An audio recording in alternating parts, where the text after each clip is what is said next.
Indian football രക്ഷപ്പെടുമെന്ന് വെറുതെ ഞാൻ നാശിച്ചു പോയി. എവിടെ, ആരോട് പറയാൻ, ആര് കേൾക്കാൻ? ഇതൊക്കെയാണ് നമ്മുടെ ദുർവിധി.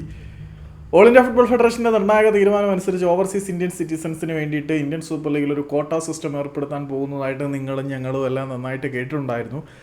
ആ കോട്ട സിസ്റ്റം ഒരു ഗുണവും ഇല്ലാത്ത രീതിയിലായിരിക്കും ഫങ്ഷൻ ചെയ്യാൻ പോകുന്നത്. കാരണം ഓവർസീസ് പ്ലേയേഴ്സിനെ ഫോറിൻ പ്ലേയേഴ്സായിട്ട് മാത്രമേ കാണാൻ പറ്റത്തുള്ളൂ എന്ന് ഇന്ന് നടന്ന നിർണായക തീരുമാനത്തിൽ പറഞ്ഞിട്ടുണ്ട്. ക്ലബ്ബുകളൊക്കെ ISL കളിക്കാൻ വില്ലിങ് ആണ് എന്ന് പറഞ്ഞിട്ടുണ്ട്.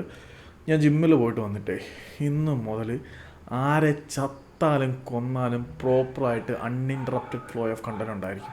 ഈ വേൾഡ് കപ്പിൻ്റെ ഇടയിലായതുകൊണ്ട് കുറേ കാര്യങ്ങൾ എനിക്ക് മിസ്സായി. പിന്നെ കുറച്ച് പേഴ്സണൽ ഇഷ്യൂസ് കാരണം എനിക്കും കുറേ പ്രശ്നങ്ങളുണ്ടായിട്ടുണ്ടായിരുന്നു.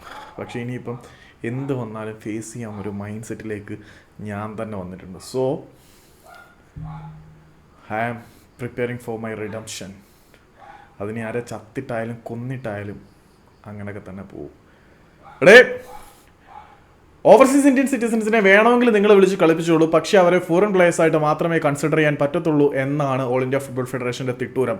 അങ്ങനെ വരുന്നത് കൊണ്ട് റിസ്ക് എടുത്തിട്ട് ഓവർസീസ് ഇന്ത്യൻ പ്ലേയേഴ്സിനെ കൊണ്ടുവരുന്നതിനെക്കാട്ടിൽ വില കുറച്ച് ഫോറിൻ പ്ലേയേഴ്സിനെ കൊണ്ടുവരാൻ ക്ലബ്ബുകൾ ആഗ്രഹിച്ചാൽ അതിനകത്ത് കുറ്റം പറയാനൊന്നും പറ്റത്തില്ല. നമ്മൾ ഏറെ പ്രതീക്ഷിച്ച ഓവർസീസ് ഇന്ത്യൻ കോട്ട ഇൻ ഇന്ത്യൻ സൂപ്പർ ലീഗ് ഒരു സ്വപ്നം മാത്രമായി അവശേഷിക്കുന്നു. ഞാൻ ജിമ്മിൽ പോവാണ്. അത് കഴിഞ്ഞ് വന്ന് തൂക്കി അടിക്കും.